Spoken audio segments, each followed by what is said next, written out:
Good morning. Has your morning actually been good?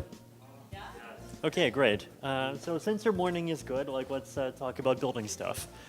So things that, so this is just to kind of give a few different categories of ideas that I think are really worthwhile for people to start building and to start really concretely working on right now. And so in general, I think a lot of things have changed in the crypto space and in the Ethereum kind of development world in particular in the last 2 years. A lot of technologies that were really just thoughts and ideas and theories 2 years ago have slowly become very real over the last couple of years.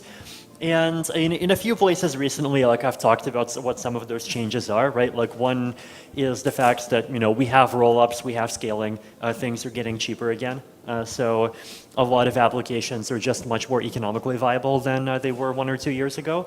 And so, when before, you might even say, well, maybe DeFi is the only thing that makes sense to build because DeFi is the only thing where people are willing to pay $12 a transaction. Well, now, transactions cost much less than $12 and rollups are getting better every day. So there's a lot of other things that you can build as well, right?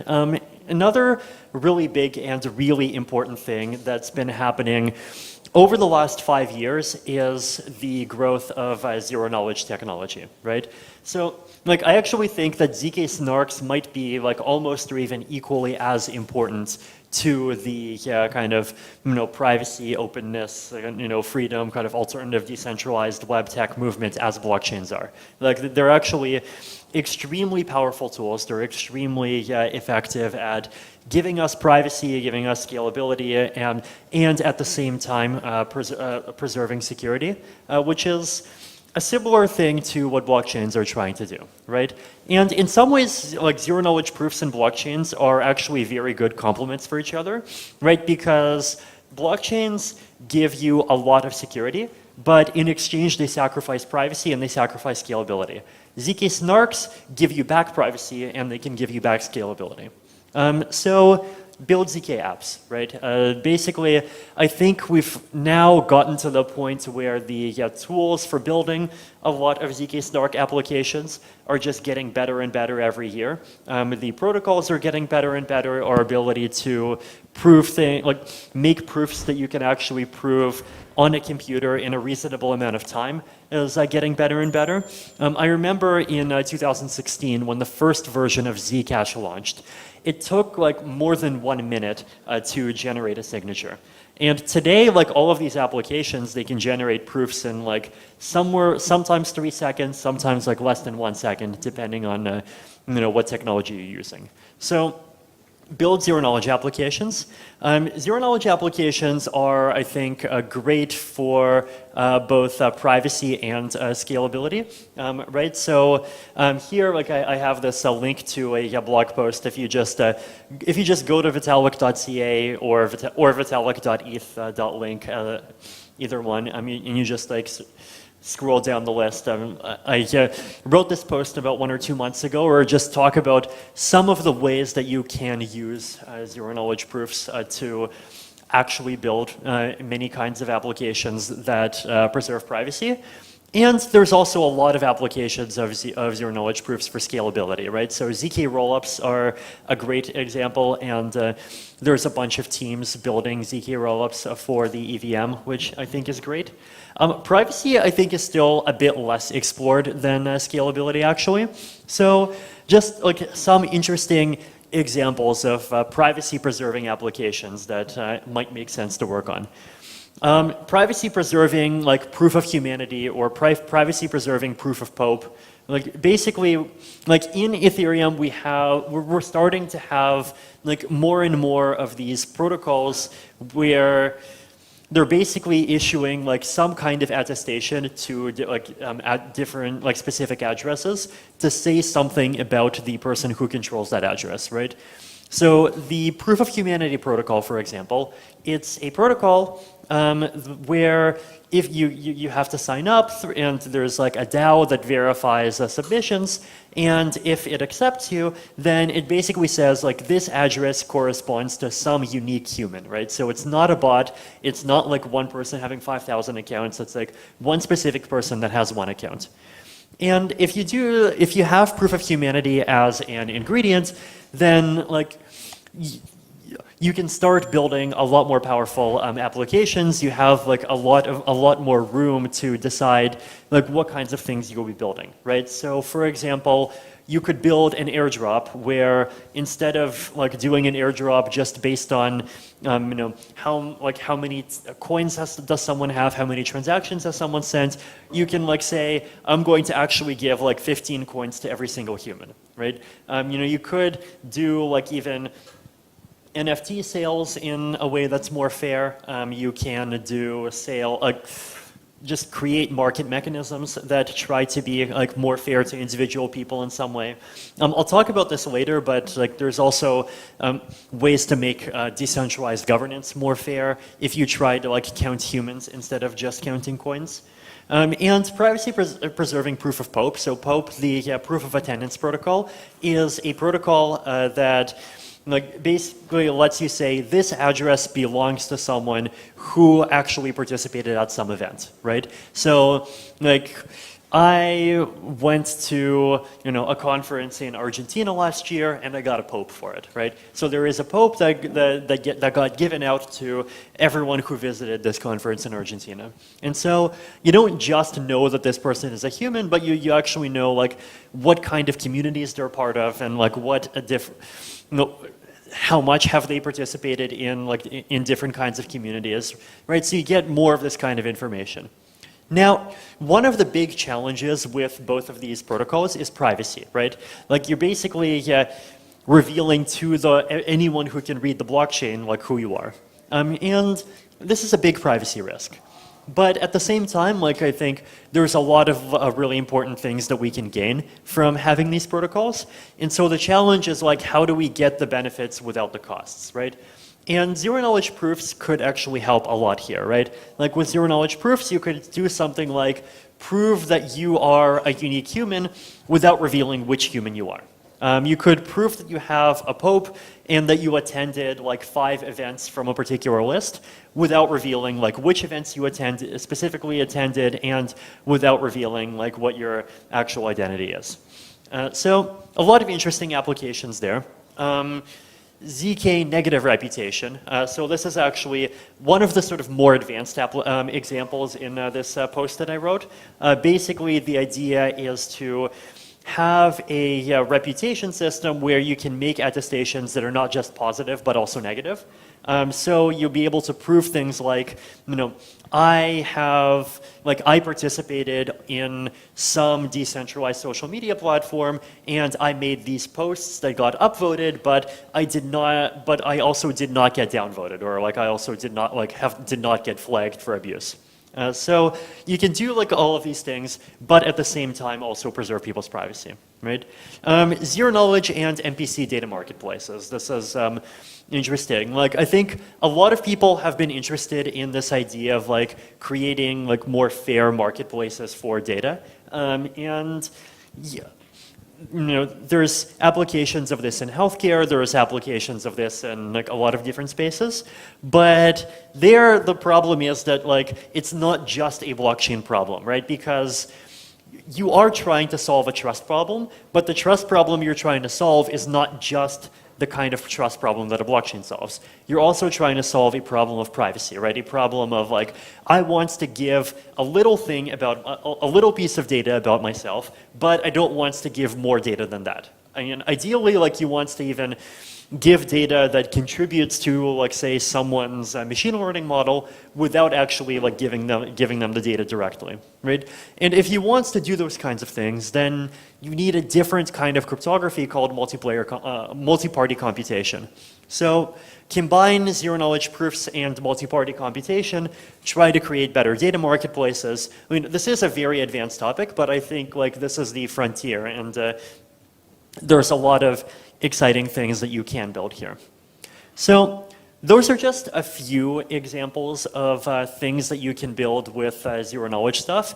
I mean, I think building with zero-knowledge tech is still advanced, but it's getting less and less advanced, and the tools are becoming more accessible with every year. So I still encourage people to really look at the tech and really consider, like even now, using it to build something. Soulbound tokens. So this is something that a couple of articles, one that I published myself and a more recent paper that I co-authored about a month ago. Like basically the idea is of using tokens that are non-transferable, right?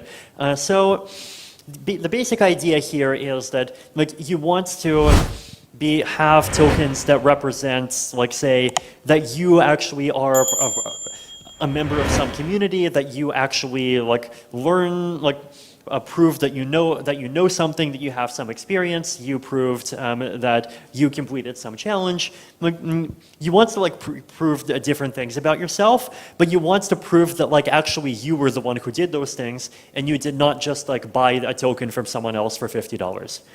So basically making tokens that are like non-transferable. So Pope is actually a good example of this, right? Now, Pope tokens, like they are transferable in that like they are ERC 721s and you can send them to someone else if you want to.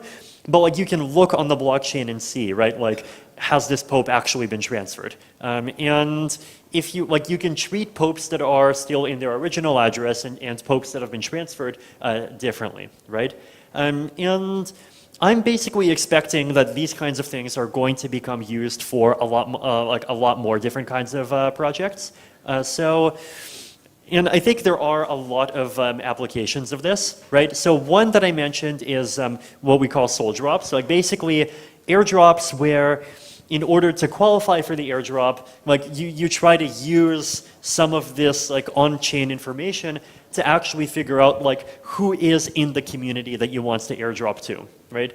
Like a lot of different projects they want to airdrop, but one of the challenges that they always face is like if you airdrop, then sometimes the airdrop just gets farmed by VCs, right? And VCs just create 100,000 accounts. Sometimes the airdrop, you just give it to random people, and someone creates like a really efficient app where everyone can just like go and dump their airdrop on Uniswap for $32, and everyone does that, and like you've just lost a lot of money. So what you want to do is like I think you want to distribute your token supply. You don't want to have this kind of plutocratic dystopia where like 7 people and VC funds control half the supply. But you also want to like actually give the supply out to people who are actually in your community, right? And so how do you tell, like in a very verifiable kind of automatic way, that it gives you like some of what we call credible neutrality, some ability to like actually prove to the public that you were fair in how you allocated it, and that you're not like quietly giving lots of coins to yourself? Soulbound tokens might actually be a very powerful tool for doing this, right? So proof of humanity, you can like limit to individual people. You could even like, do interesting things with proof of humanity, like you could make a sort of fair ICO where if you want to, let's say, you could buy your first token for $1, but then buying your second token costs $2, buying your third token costs $3. And so the more tokens you buy, the higher the price of each one goes, right? So there's like different ways to try to create these mechanisms to sort of make them, less plutocratic and more fair. And things like proof of humanity could be a big part of it. Proof of attendance protocol can be good, and kind of similar ideas can be good for not just checking like who is a human, but also checking like who is actually a member of a particular community.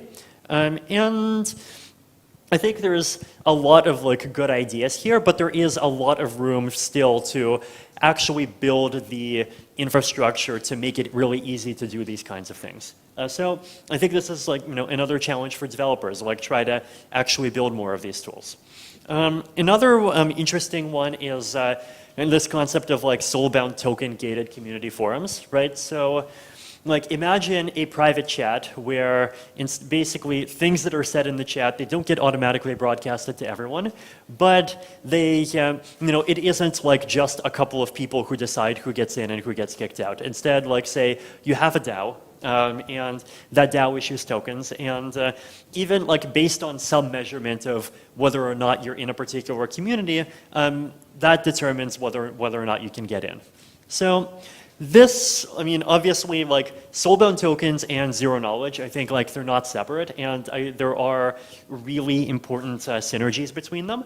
And the reason why there are really important synergies, I think, is obvious, right? Because like there's a lot of really cool things that you can do just by having the ability to like know more things about the people behind the addresses that you're interacting with, and being able to say like, this person is from this community, this person is not, this person is a core developer of this project, and this person has one Ethereum address, but actually he's mostly involved in some completely separate project, in like being able to distinguish those things.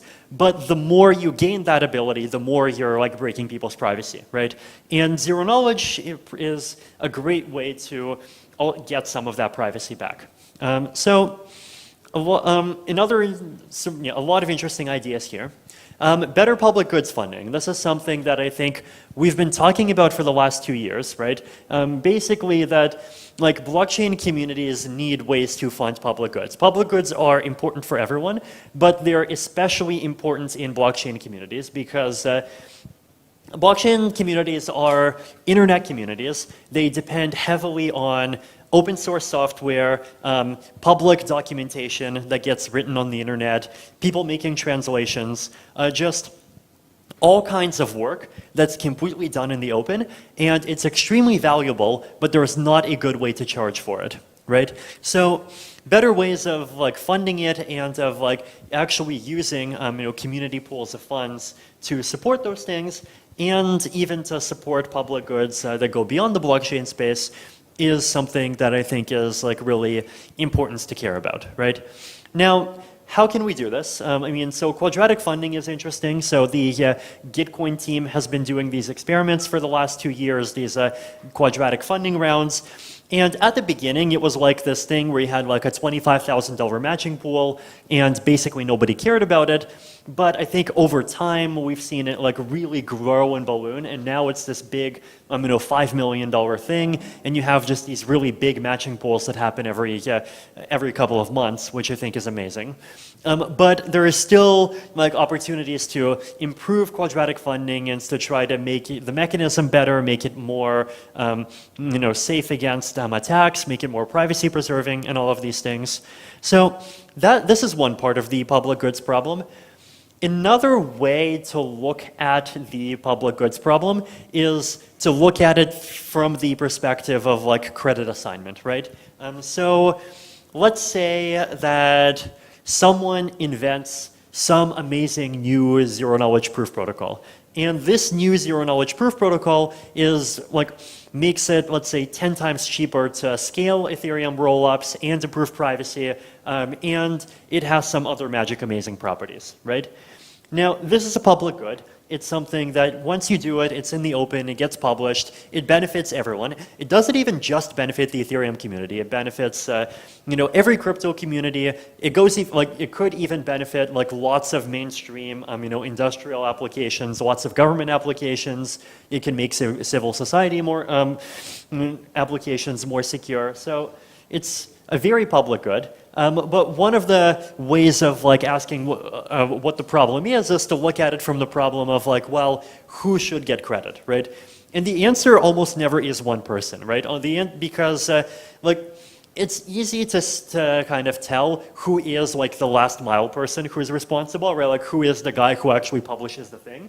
But the person who publishes the thing, like, he did not invent, or she did not invent the idea in a cave, right? Like they read existing work, synthesized existing work, talked to people, created one version of an idea, found someone who broke that version of an idea, fixed it, created a better version of the idea. There's always this collaborative process, and each of the ideas that they built on are also ideas that themselves, built on other ideas, and like there's this big tree of like where the credit comes from. So one thing to think about is like people I think have for a long time been thinking about like the kind of the provenance problem, right? So this is like blockchain supply chain applications. Like people talked a lot about this in 2015 to 2017, right? Like basically, if you have like if you get some product, how do you tell like which country the different parts actually came from? How do you tell like what's trustworthy? Can you like put cryptographic links at every step in the supply chain, check them on chain and all of that? Like we could do that for public goods as well, right? We could try to like take the concept of citations and formalize it, make them cryptographic, make them more incentive compatible, have a kind of more this kind of richer information about them, and just like have more information out there that could actually be used to properly compensate sort of everyone all along the chain of like actually producing some public good. NFTs for public goods. So like NFTs have always been this sort of challenging topic for me because on the one hand, like I think NFTs could be like a really amazing fundraising tool, and they could really help in like raising money for things that really need it and things that don't otherwise have business models, right? And they kind of already do. There's like a lot of artists that are around the world, and even people in places like Southeast Asia and Africa and Latin America that like really do get included and find a way of like making revenue through the NFT ecosystem. But on the other end, like NFTs can sometimes become this sort of ridiculous thing where people are trading $3 million monkeys, right? So like to me, like I guess my ideal world is like not to like I don't want to hate NFTs, and I also don't want to uncritically like NFTs, but so like I want to build better NFTs, right? And it would be nice if we can like try to find a way to kind of get and make NFTs benefit public goods more, right?